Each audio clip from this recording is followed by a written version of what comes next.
onboarding, employee onboarding in the modern day workplace. For small business owners and leaders or those they delegate to being completely overwhelmed when we say onboarding could be up to a year, maybe longer, I think it might be easier for them to digest that according to building blocks. So I'm going to pose this back to you based, sometimes on our own research and how we've reflected even internally for ourselves in embracing an effective onboarding period. What are those building blocks for a modern day workplace, particularly for companies who have formalized nothing with onboarding and they feel like it's time to get a little bit more serious about that? Yeah, well, there's some critical building blocks that we've identified previously in blogs and in our conversations, but there's 6 in particular that we like to talk about. The first one is organization. Nobody likes to show up to the first day of work and nobody knew that you were coming. Nobody knows who you are.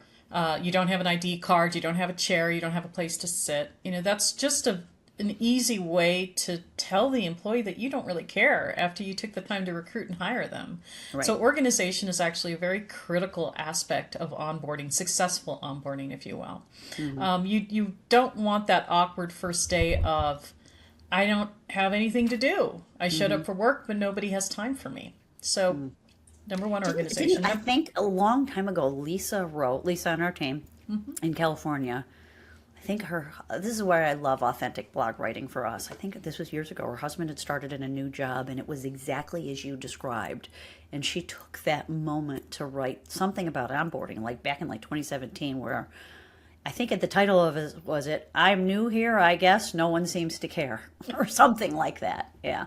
And you really do want to avoid that. And absolutely. Yeah. That second building block I would say is communication.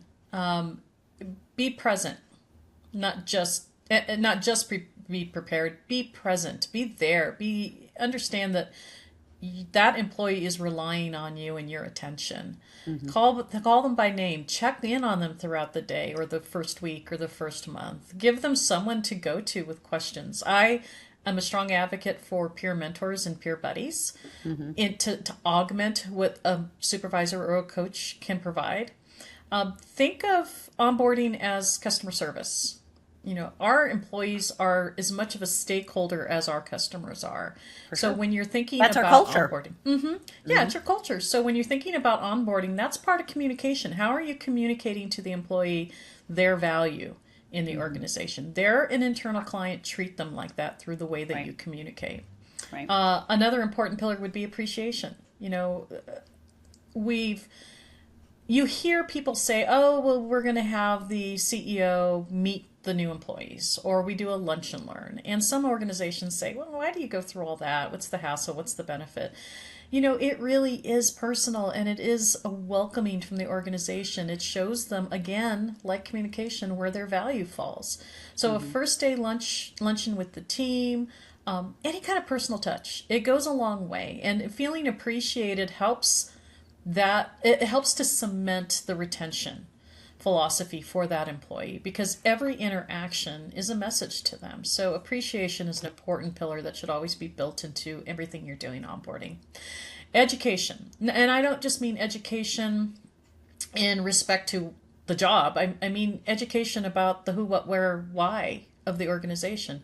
Tell the company story. Get the mission, the values, and the vision ingrained into the employee early.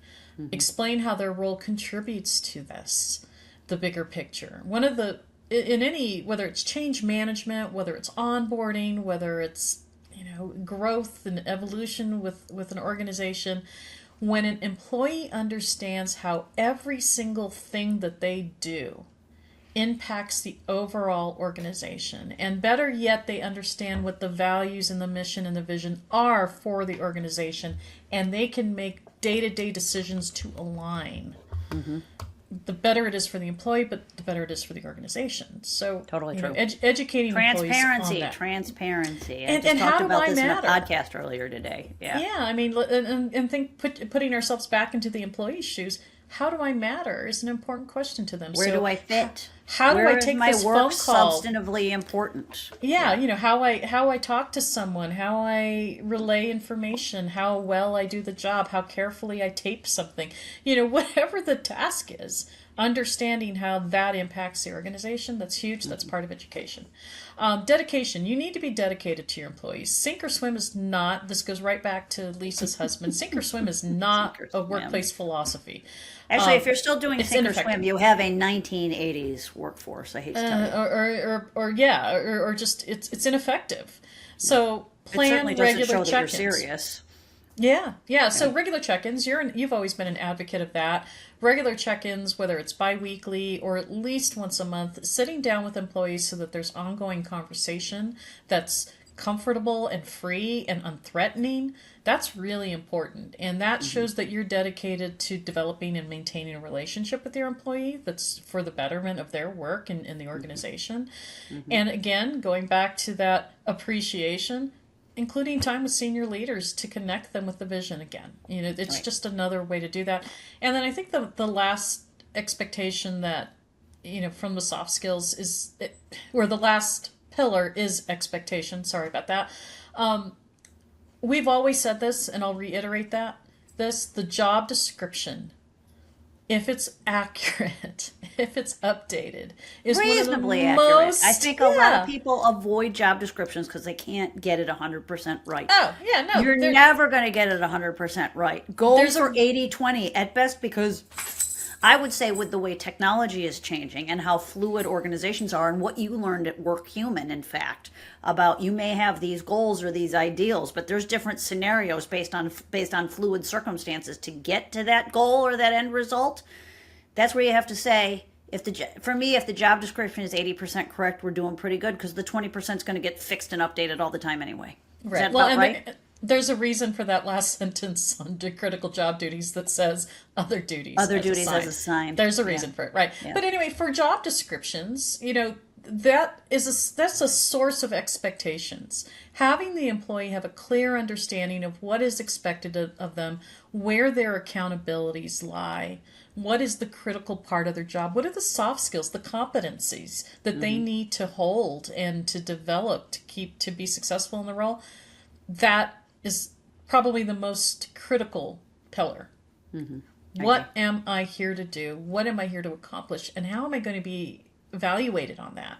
So introducing them to their job description right away, making sure that it's revisited, introducing them to the 90-day review process. If you have an introductory period and you do a formal review at the end of that process, assuming that they've successfully made it that far, making sure that they understand. Again, that's an expectation. If I know this is going to happen, I'm not going to be afraid of it.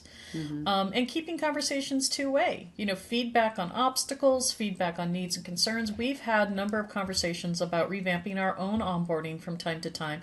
And time again. Is that because I'm never satisfied? We're never satisfied, right? But time and time again, it comes back to, let's ask the last person we onboarded. What worked? What didn't work? Where can we be better? And so that's part of the expectation process, and that two-way conversation is important because, again, not every process is going to work for every person. It doesn't matter how great of a program you put together. We all have learning differences. Some people are visual. Some people are tactile. Some people have to see it and do it. Some people have to, hear it. So whatever your onboarding process is, accept feedback when it's not working for somebody. And take the time, again, back to appreciating and communicating well. Take the time to see what small adjustments can we make to help this person be more successful during onboarding. Right. And so those are the 6 pillars that are behind the Can scenes I add a of the 7th? functional things. Sure. I don't know if it's really a pillar as much as maybe it's a reminder or something that I've learned. I kind of pair empathy with relate. If you are the manager that has been with the company 10 years, and 10 years ago you didn't have all this technology to learn, and 10 years ago you didn't have this many clients to service, and 10 years ago you didn't have all these SOPs, remember that your accelerated learning process back then is very different from what this new employee is experiencing. You have to be realistic with what kind of obstacles they're facing during onboarding that maybe you didn't because you've been there a while and it's not the same company it was 10 years ago for good reason. Right. Technology, advancement, growth, more team members, more clients, different products and services to offer. All of that is great, but it makes a company 10 years later much different. So make sure you have some empathy and perspective for people that might have a longer learning curve than maybe you had.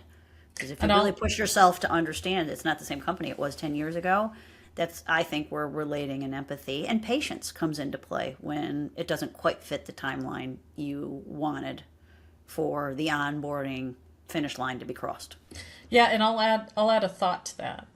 You know, 30 years ago, things were moving quickly, but not as Not quickly as like things this. move now. I think a lot of us that have been around for a while have had the luxury of having time to adapt and to change and develop our ability to pivot. And we certainly have a generation coming into the workforce that pivots all the time, but never really get time to master things.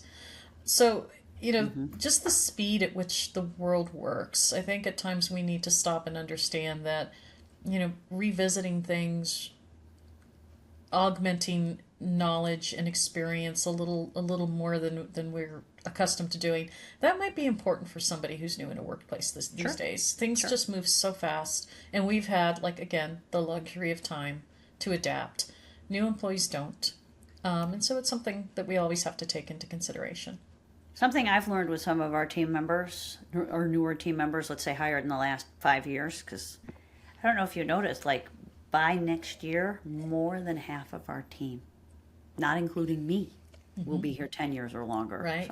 So I'm just unbelievably proud. Grateful. Considering there's only 10 of us total, I'm really happy about that. So for everybody on our team has my deep appreciation all the time, but in particular, those of you who have been on this crazy train with me for 10 years or longer, mad respect. I'm not easy sometimes. I am definitely the Energizer Bunny visionary that'll take you on an interesting ride if you let me.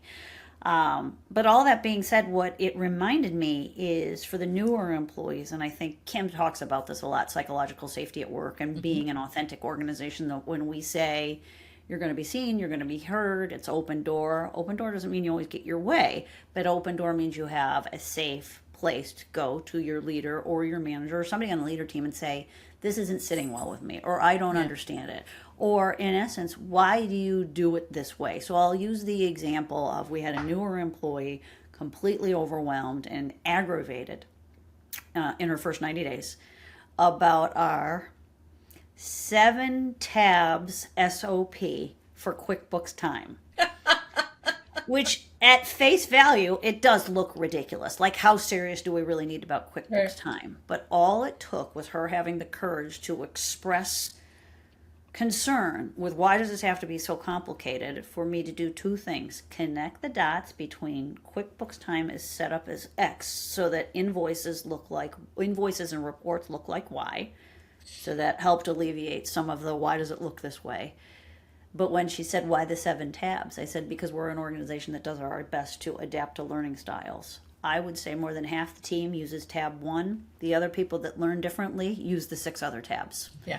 But again, it's understanding who your employees are, what your culture is, and making sure that whatever material you're putting out there, whether in written or verbal form, you do your best. It's not perfect, but you do your best to adapt everyone's learning styles for the sake of their own growth and development and feeling like they fit in. So, can I give you a low-hanging fruit?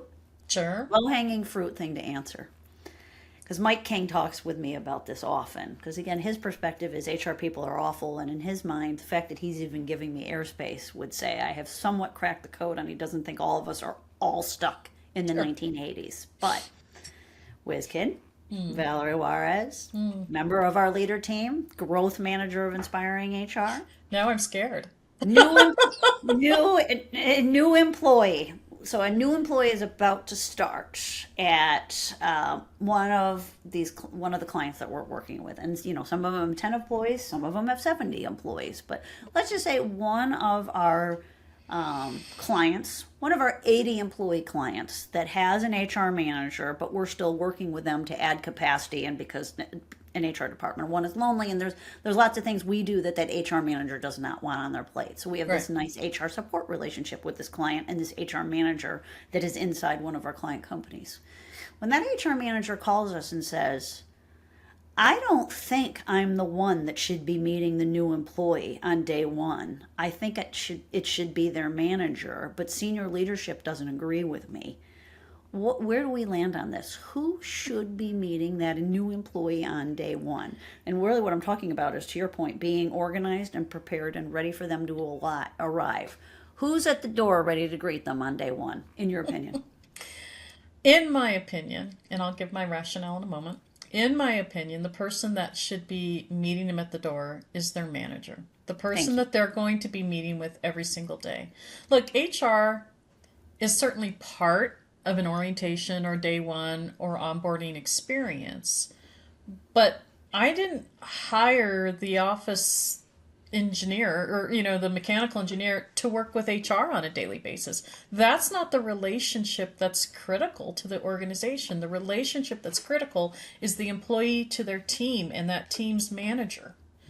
The people that should be representing the organization and developing the culture are the people that are going to be living and breathing it all day long with this employee. Right. So it's not having the HR person greet the new employee and do the new employee stuff is really can have two negative consequences.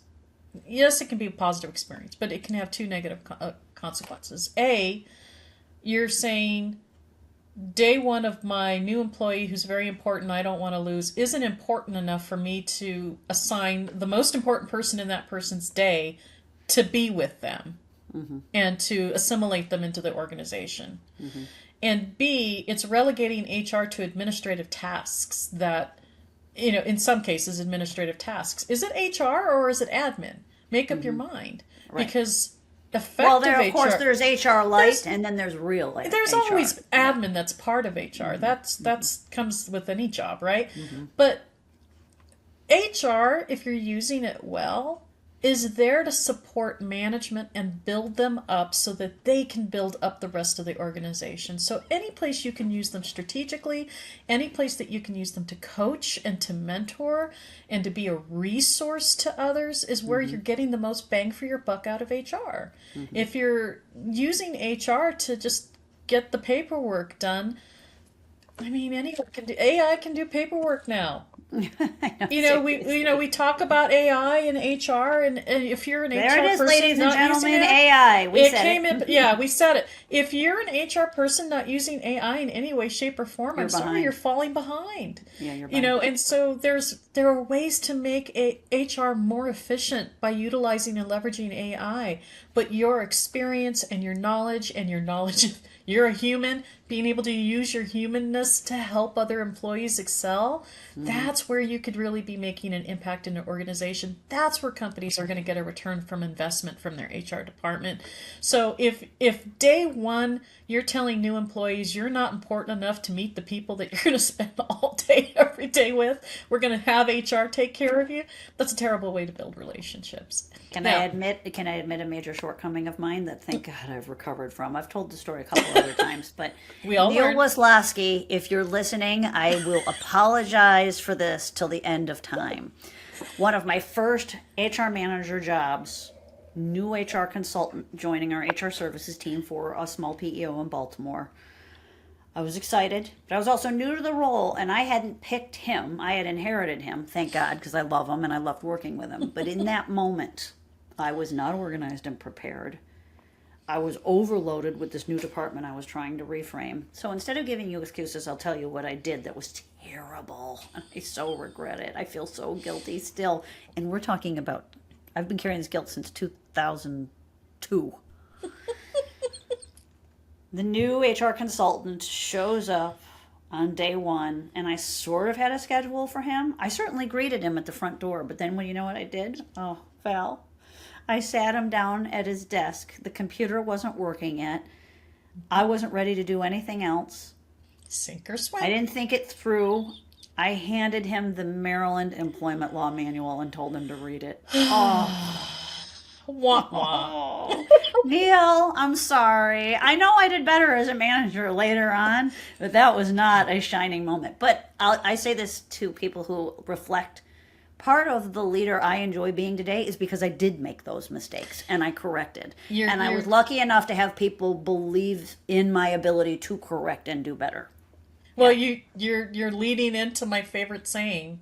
I have said since day one for decades, you learn more from your mistakes than you do from your successes. For sure. The experience and the knowledge that we carry today is because we did not do something so well in the past. And we understand the ramifications and we understand the complications and we, the individual nuances of circumstances, and we can apply that experience. That's one thing AI can't give you is experience. It can give you knowledge and information.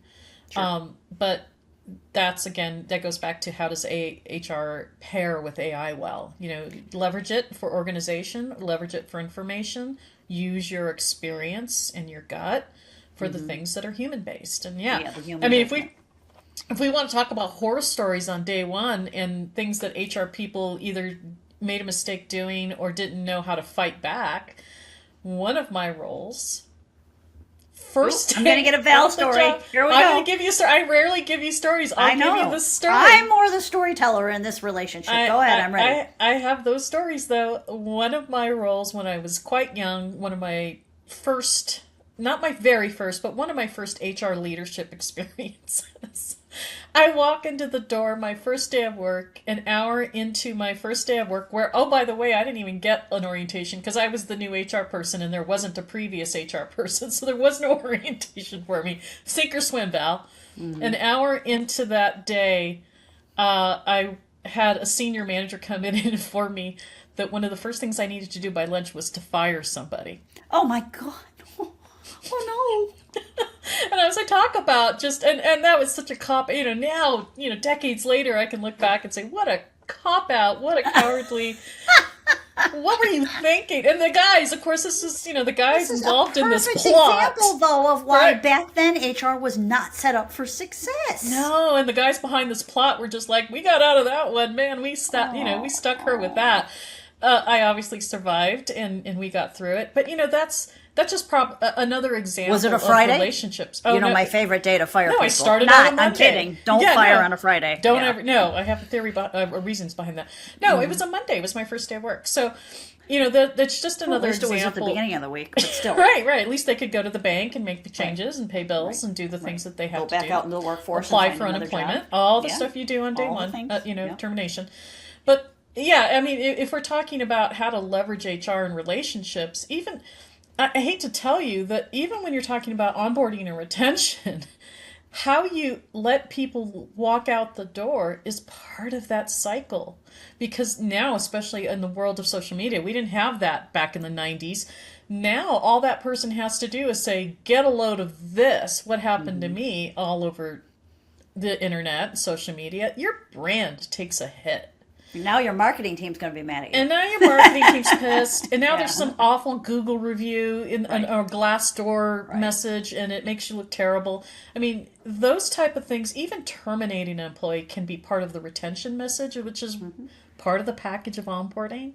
So if you want to talk about great onboarding, it's also how people leave the organization that impacts how people come in and stay in an organization. So, give people grace. And not just how that employee leaves, but what you tell the employees left behind on why the person. Oh, yeah. Everybody will know that. That's not easy messaging. No. Everybody that knew that employee on a personal level knew that they got fired by the HR person on their first day of work, and that's just, salt in the wound, and it doesn't look good for the employees that are behind. Yes, there is a reason we are called the Terminator, which I would just as soon get rid of. But again, I wrote this in a blog years ago. If you're an HR person and people are still calling you the police or the Terminator, not in a joking way, in a serious way, you need to reposition yourself if you want to be a little bit more effective for the long term in a modern day workplace.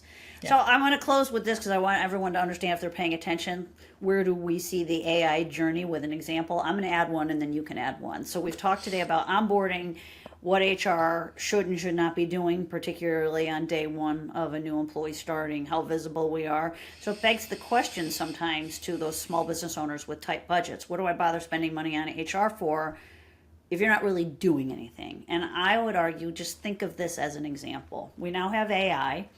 You've got HR somewhere. Either you made the controller learn it, you have an office admin catch-all trying to learn it, maybe you've engaged an HR support partner or consultant. Somebody's doing something with HR, whether you've defined it or not.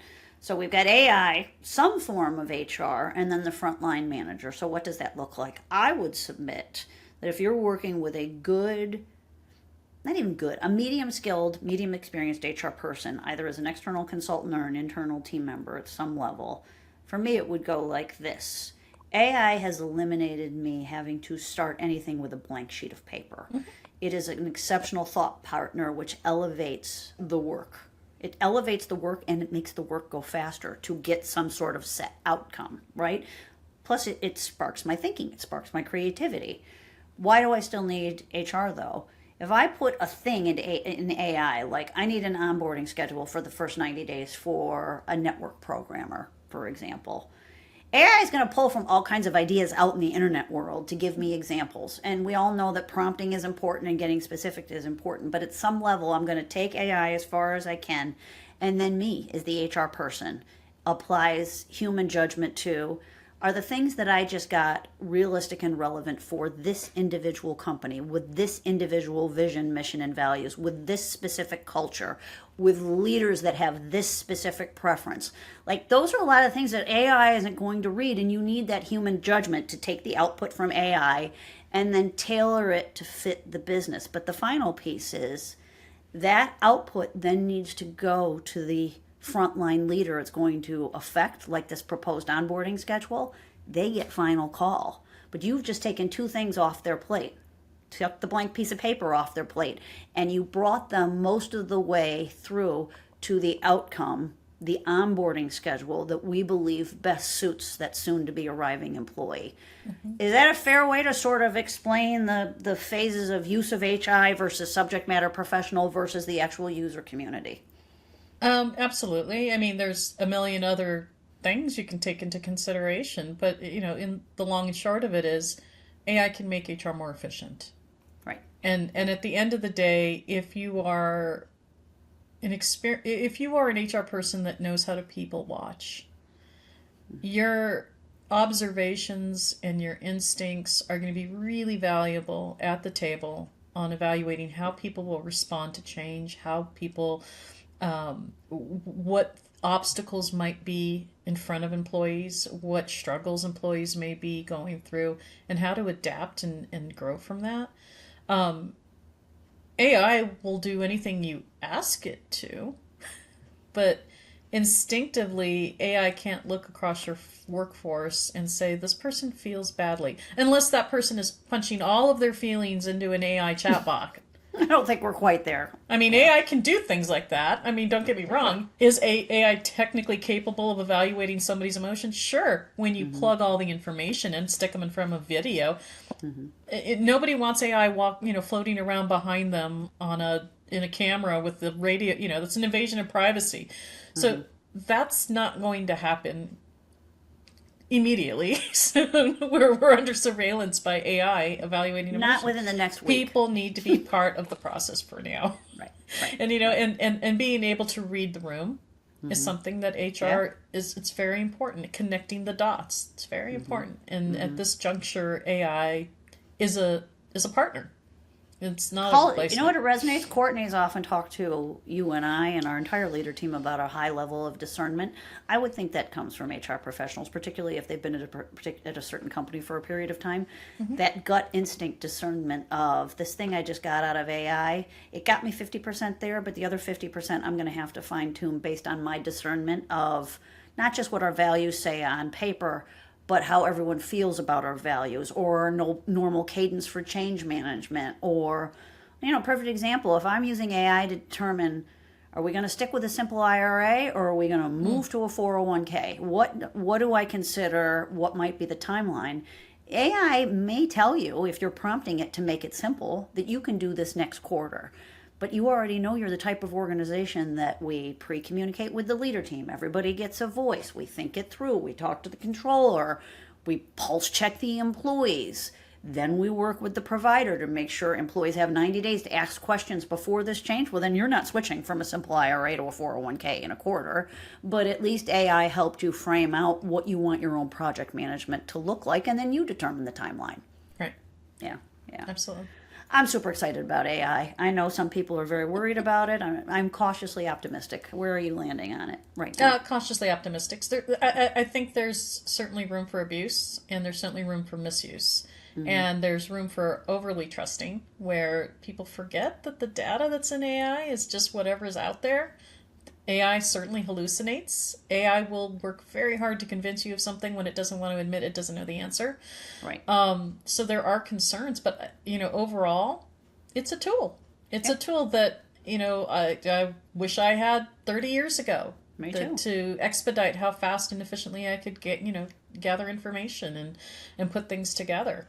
I just used AI to decide what car I was buying. Now, the last you car go. I bought 12 years ago, it took me 45 days to make up my mind, and I was doing it all via Excel spreadsheet because I'm that kind of buyer. If you're an overthinker, I think AI is a blessing. Any car salespeople out there, like you'll like that I normally love what I choose when I drive off the lot, but getting me to actually choose and drive off the lot is a process. Not this time. Because everything I bothered car salespeople with, I plugged into AI, and by the time I walked into just a couple dealers, I had already whittled down to maybe this car or maybe this car, a couple of test drives, some pricing, and voila, I made a choice. So and my husband even applauded me. He's like, "That's the fastest I've ever seen you decide on a car." Yeah. But I have to credit Gemini for helping me with all of this analysis that I normally would have, done these internet searching and dumped it on an Excel spreadsheet and driven everyone crazy for months on end. And so I chose a new car in 30 days. I was very, very happy with myself. Congratulations. Thank you. But you don't want me as a buyer. Trust me. Yeah. I don't know if everybody would agree, but I wouldn't want to sell to me. Let's put it that way. So It's hard to sell to me. I get it. Yeah. Anything else you want to round out today's session with? No, I think we've touched on some really important aspects of onboarding. Me too. I think everyone has a story and has a unique circumstance that might need some personalization. And, for those people watching that are trying to remember what it is that we do, Inspiring HR, that's what we're here for. We personalize HR. We certainly have standards of service that we provide, but what we really enjoy about our own services is that we take the time to develop a relationship with you and take the time to understand how modifying or customizing or personalizing certain services is important for you. Yep, nothing vanilla around here. No. We're sort of rainbow sherbet around here. So so and that goes with onboarding. Yeah, If you want a good program, we'll help you personalize it. Yeah, very good. Thank you for your time today. I really appreciate it. Always lovely. Some uncomplicating HR episodes that might be coming, certainly more on AI. Chris Jones just dropped an Authentic Leader podcast with me in it, and it prompted me to realize that one of our uncomplicated HR sessions should probably include him because he's such a subject matter expert on where organizations set middle managers up for fail. And since HR is often at the table conversing about who's going to get promoted to middle management, I thought he might be an interesting guest to have on Uncomplicating HR. So very cool. Stay tuned for that. Thank you very much. Have a lovely afternoon. Appreciate it. Thank you.